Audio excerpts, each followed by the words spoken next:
Hello friends, welcome back to Minty Lemon. எல்லோரும் எப்படி இருக்கீங்க? ரொம்ப சூப்பராக இருப்பீங்கன்னு நினைக்கிறேன். இன்றைக்கி வந்து நம்ம என்ன செய்ய போகிறோம்னா, ஸ்வீட் பொட்டேட்டோவை வச்சு சூப்பரான ஒரு பேன் கேக் செய்ய போகிறோம். முதல்ல இந்த ஸ்வீட் பொட்டேட்டோவை வந்து கொஞ்சம் பாயில் பண்ணி எடுத்துக்கலாம். நீங்கள் தண்ணியில் போட்டும் வேக வைக்கலாம், இல்லைன்னா ஸ்டீமர்லேயும் வச்சுக்கலாம். ஸோ வேக வச்சு எடுத்துகிட்டு அடுத்தது ஒரு பவுலில் வந்து ஒரு 2 பெரிய டேபிள் ஸ்பூனில் 2 டேபிள் ஸ்பூன் வந்து வெள்ளை ரவை போட்டுக்கோங்க. அதாவது கால் கப் வரும். போட்டு அது முங்குற அளவுக்கு தண்ணி ஊற்றி அப்படியே ஒரு 5 மினிட்ஸ் அது ஊறிக்கிட்டு இருக்கட்டும். கொஞ்சம் ஊறினா தான் வந்து அது நல்லா ஒரு மாவு மாதிரி வரும்.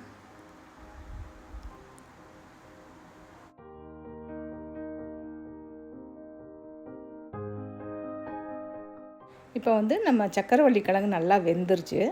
இதை வந்து அப்படியே இந்த தோலெலாம் எடுத்துட்டு அப்படியே வந்து ஒரு மிக்ஸி பவுலுக்கு சேர்த்து நல்லா அரைச்சி எடுத்துக்க போகிறோம். சக்கரவள்ளி கிழங்கு வந்து உடம்புக்கு ரொம்ப நல்லதுங்க. ஸோ இந்த சக்கரவள்ளி கிழங்கோட இந்த ஊற வச்சு வச்சுருந்தோம் இல்லையா ரவை, அதையும் சேர்த்து ரெண்டையும் ஒன்றா சேர்த்து அரைச்சி எடுத்துக்க போகிறோம்.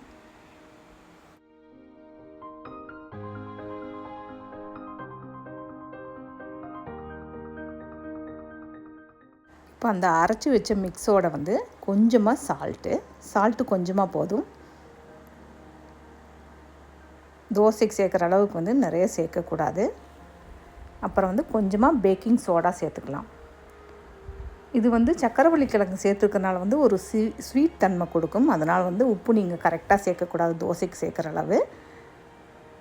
ஸோ நல்லா மிக்ஸ் பண்ணிவிட்டு இப்போது 1/4 கப்பு வந்து கோதுமை மாவு, இல்லைன்னா ஆல் பர்பஸ் ஃப்ளார், அதாவது மைதா, ரெண்டில் ஏதாவது ஒன்று சேர்த்துக்கோங்க. அதாவது ரவை எவ்வளோ எடுத்தீங்களோ அதே அளவு இதையும் எடுத்துக்கோங்க. அப்புறம் முக்கியமான ஒரு விஷயம், இதில் தண்ணி வந்து நீங்கள் நிறைய சேர்க்காதீங்க. ரொம்ப கம்மியாக தேவைப்பட்டால் சேர்த்துக்கோங்க. இது வந்து இந்த மாவு நல்லா திக்காக இட்லி மாவு எப்படி இருக்குமோ அதை விட கொஞ்சம் திக்காக இருந்தால் பெட்டர். இல்லைன்னா வந்து ஒரு மாதிரி நீத்து போன மாதிரி ஆயிரும். பேன் கேக் செய்ய ஆரம்பிச்சிடலாம். ஒரு பேனில் வந்து கொஞ்சமாக பட்டர் சேர்த்துக்கோங்க.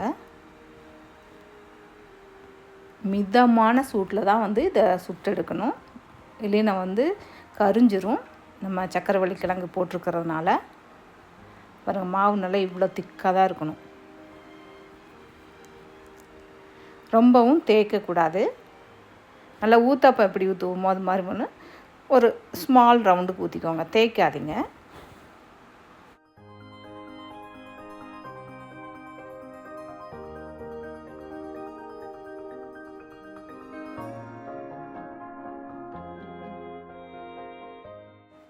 பாருங்கள், மிதமான சூட்டில் வச்சு சுட்டுட்டிங்கன்னா இந்த மாதிரி நல்லா ஒரு சூப்பர் கலராக வரும், கோல்டன் ப்ரௌன் கலரில் வரும்.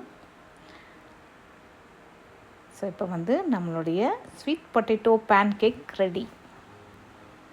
பேன் கேக்னால் வந்து வழக்கமாக பசங்களுக்கெல்லாம் ரொம்ப பிடிக்கும். அதே வந்து கொஞ்சம் ஹெல்த்தி வெர்ஷனாக செய்யலாமே அப்படின்னு தான் வந்து நான் இன்றைக்கி ஸ்வீட் பொட்டேட்டோ போட்டு பண்ணுறேன். ஸோ இன்னொன்று வந்து குட்டி குட்டி பேன் கேக் மாதிரி ஊற்றிக்கலாம். குட்டி தோசை செய்வோம் இல்லையா, அந்த மாதிரி. பேன் கேக் வந்து நீங்கள் ரெகுலராக ஆல் பர்பஸ் ஃப்ளாரில் பண்ணுவோம்.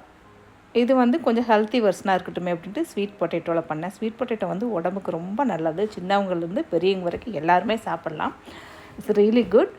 அப்புறம் பேன் கேக் இதே வந்து நீங்கள் கேரட் வச்சும் பண்ணலாம். கேரட் வச்சு பண்ணுறப்ப வந்து ஒரு எக்கு சேர்த்துக்கோங்க.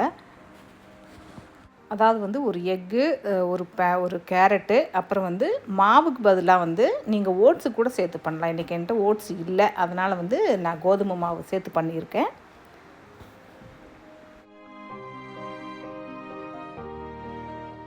இது வந்து ஒரு நல்ல நியூட்ரிஷியஸ் பிரேக்ஃபாஸ்ட்டு. ஸோ வந்து பசங்களுக்கு வந்து எவ்ரிடே வந்து நீங்கள் காலையில் ஸ்கூல் கிளப்புறப்ப வந்து இட்லி, தோசை எதையாவது ஒன்று போட்டு அடைச்சி அனுப்பி விட்ருவோம். அட்லீஸ்ட் வந்து வீக்கெண்டில் வந்து இந்த மாதிரி கொஞ்சம் ஸ்பெஷலாக பண்ணி கொடுத்திங்கன்னா வந்து அவங்களும் நல்லா ஹாப்பியாக சாப்பிடுவாங்க. ஸோ இதுக்கு மேலே வந்து நீங்கள் தேன், இல்லைன்னா வந்து மேப்பிள் சிரப், இந்த மாதிரி ஏதாவது கொஞ்சம் வச்சு கொடுக்கலாம். தேன் இஸ் பெஸ்ட்டு.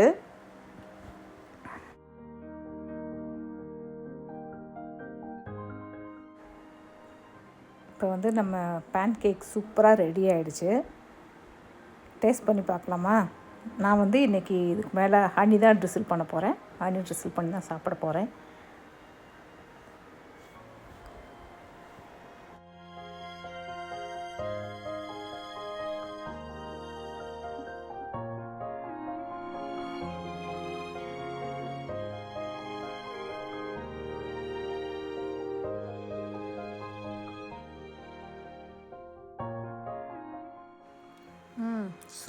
சூப்பர், ரொம்ப சூப்பராக இருக்குது.